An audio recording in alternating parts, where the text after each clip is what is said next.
Very first story.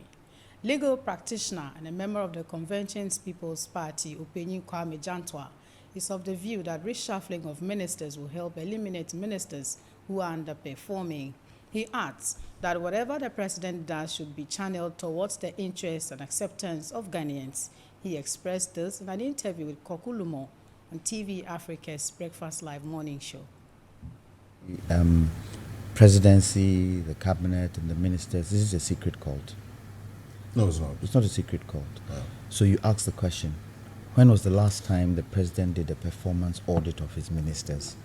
And if he's done a performance audit of his ministers, doesn't he owe the people responsibility to tell them?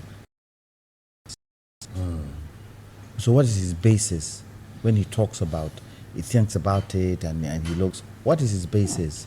There must be some empirical evidence that he uses to be able to tell us why he's not doing A, B, C, D, E. That data hasn't been given us. That information has been given us. But when he was minister in Akufo's government, did they not reshuffle him?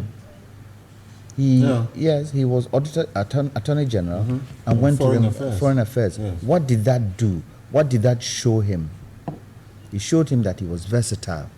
It showed him that if there are any situations to deal with in terms of our foreign policy and issues of foreign, he could be a right person to send to go and discuss because he's been in that ministry before. We shouldn't take reshuffle as something that you are denigrating someone, but it's also experience. And for me, especially when you are in a ministry and you forcefully indicate that there's certain things we are not going to do because we're in control, and you turn around and do it, you've got to resign. You've got to resign. The typical example is the Minister of Finance. You've got to. You shouldn't wait to be pushed.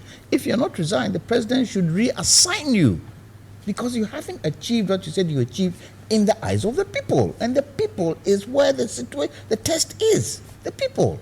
Do the people have confidence in the Minister of Finance today? Do they? I don't think so. No, they don't. And if the president is not listening, then it's hurting his government because he does not see that the people are not in favor of the actions and the work of the finance minister and any other minister they feel that they haven't been doing their jobs well.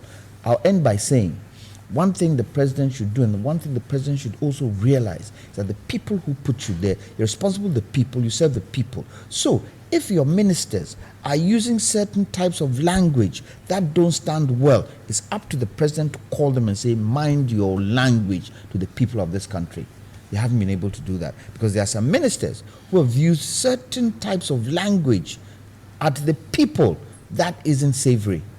And it's up to the president to do that. His responsibility is to the people of Ghana first, before his political party, because he is our president. He is my president. He is the president of NDC, MPP, CPP, and the people. So whatever he does should be skewed towards the acceptance of the people.